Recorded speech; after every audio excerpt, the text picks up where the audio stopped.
जब आप एक छोटी सी चींटी को देखे होंगे तो उसे मौसम विज्ञान भी कहा जाता है। उसी से तो मानव आज सारी चीजों को सीख रहा है कि कब बरसात होगा, कब गर्मी आएंगी, कब ठंड आएगा। ये सारे मौसम के बारे में वो जानकारी प्राप्त वहीं से तो कर रहा है। लेकिन मानव को आज इंस्ट्रूमेंट की सहायता लेना पड़ता है। लेकिन आज उसी चीज को करने के लिए एक छोटी सी चींटी को भी पता है कि कब बरसात आएगा और उससे पहले वो अपने स्थानों को चेंज कर लेता है।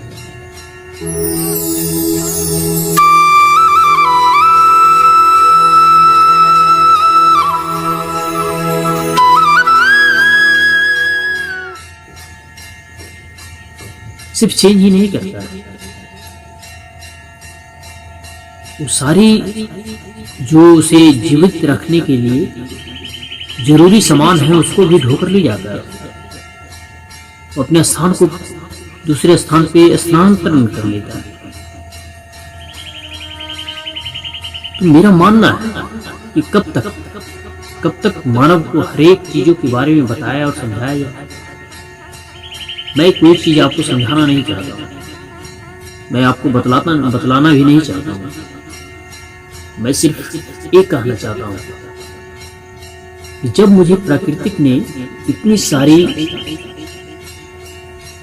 प्रकाशित होने वाली चीजों के साथ भेजा है, इस मानव में कितनी क्षमता है, वो ईश्वर ने इस रूप में भेजा है मुझे, तो क्यों ना हम उसे प्राप्त करें। क्यों हम प्रत्येक मानव को उसे सिखाते हैं, पढ़ाते हैं, चलाते हैं, कैसे करना है, क्या नहीं करना है, क्या करना है। बहुत सारे क्वेश्चनों के साथ उसे हम आगे लेकर जा रहे हैं। क्यों ना उसे हम स्टॉप करें।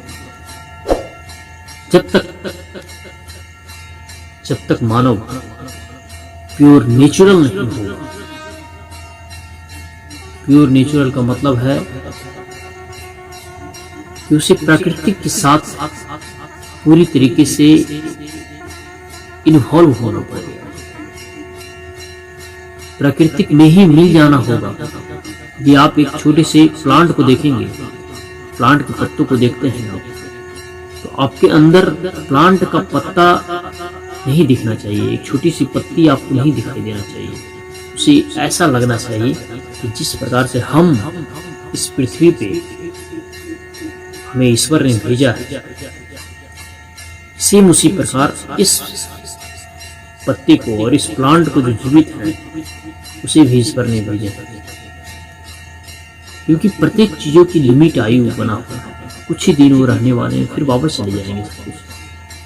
कितने आए और कितने चले गए। लेकिन इन सारी समस्याओं को देखते हुए आज का मानव प्राकृतिक से यदि कोई बातें करता है, प्रकृति के बारे में समझता है, उसे आप देखे होंगे कितनी क्षमता है उसके पास। क्योंकि प्रत्येक मानव एक यूनिक मानव है, लेकिन उसे सब कुछ समझाने और उसके बारे में बतलाने का जो काम कर रहे हैं सब लोग, उससे कहीं ना कहीं उसके मानव मस्तिष्क को पहले ही भर दिया जा रहा है, जिसे भरने की आवश्यकता नहीं है। उसे खोलना चाहिए कि और भी इस प्रकृति से वो गेन कर सके। इसी चीजों को रोकना होगा, क्योंकि मानव को जब तक कुछ प्राकृतिक से उसे मिलना चाहिए तब तक वो ऑलरेडी भर चुका होता है। इस दुनिया से इतने सारे डस्ट भरे हुए हैं इस पृथ्वी में कि आप रास्ते में चलेंगे तो इतने सारे शब्द आपको सुनने को मिलेंगे जिसके आपके मस्तिष्क से ऑलरेडी भर जाएगा। फिर आपको नेचुरल और प्राकृतिक पेड़ पौधे, चींटी, हाथी, ये सब कहाँ दिखाई देता है। और एक ही मकसद हो जाता है मानव का, कितना पैसा कमाना है, किस प्रकार के घर बनाना है, कैसे जीना है, कैसे अय्यासी करना है। इन सब सारी भोग विलापों में अपने आप को जीवन व्यर्थ बिता देता है। इसी सारी समस्याओं को तोड़ने का काम हर बार इस भारत भूमि ने किया है, क्योंकि भारत में ऐसे ऐसे वीरांगनाएं, ऐसे ऐसे महान आत्माओं ने जन्म लिया जिन्होंने इन सब सारी समस्याओं से आगे निकलकर मोक्ष की ओर, अपने आप को मोक्ष की ओर प्रस्थान किया। मोक्ष का मतलब है कि जो मानव हर बार मानव में ही जन्म लेता है, इन सब सारी समस्याओं को तोड़ने का। मोक्ष का मतलब यह है जो जन्म और मृत्यु से परे ऊपर जाता है, वहां तक की खोज हमारी भारतीय संस्कृति ने की, सनातन सभ्यता ने करने का काम किया था।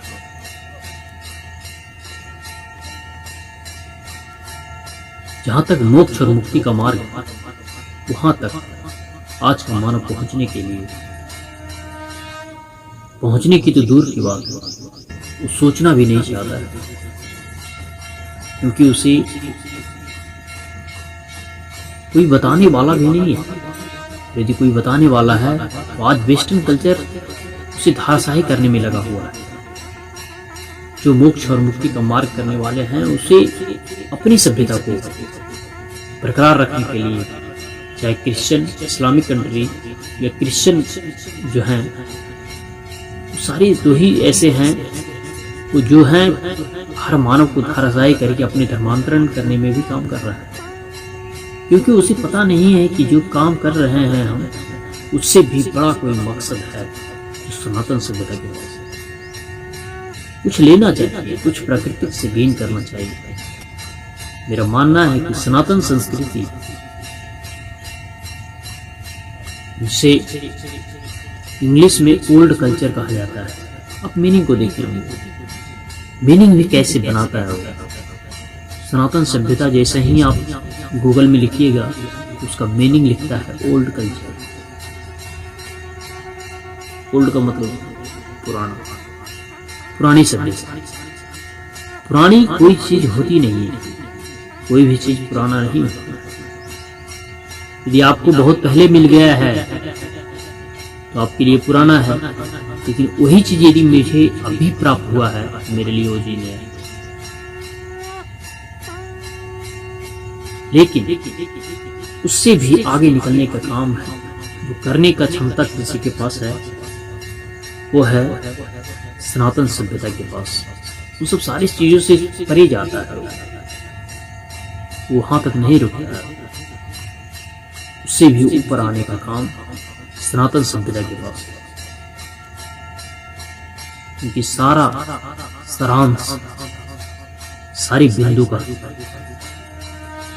बिंदु का जो एक क्रॉसिंग पॉइंट करता है, सारी चीजों को तोड़ने का काम करता है।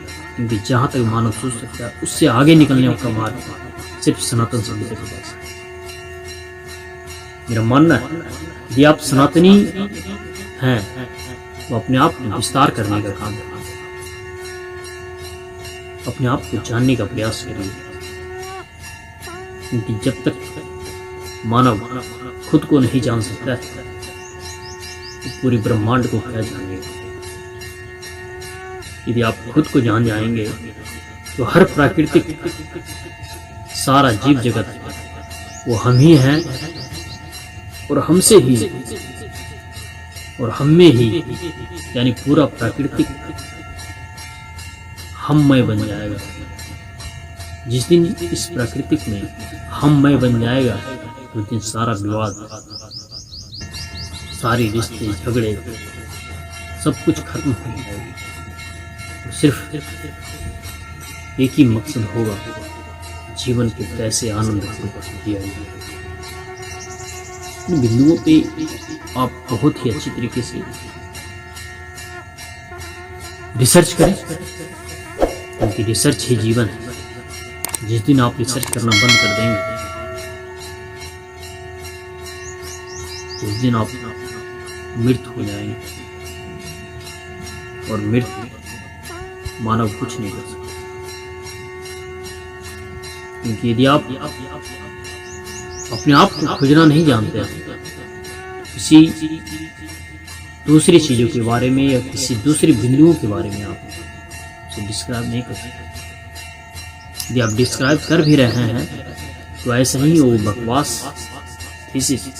सबसे पहले खुद को रिसर्च करना होता है, खुद को जानना होता है, तभी आप इस प्राकृतिक वातावरण को समझ पाएंगे। नमस्कार।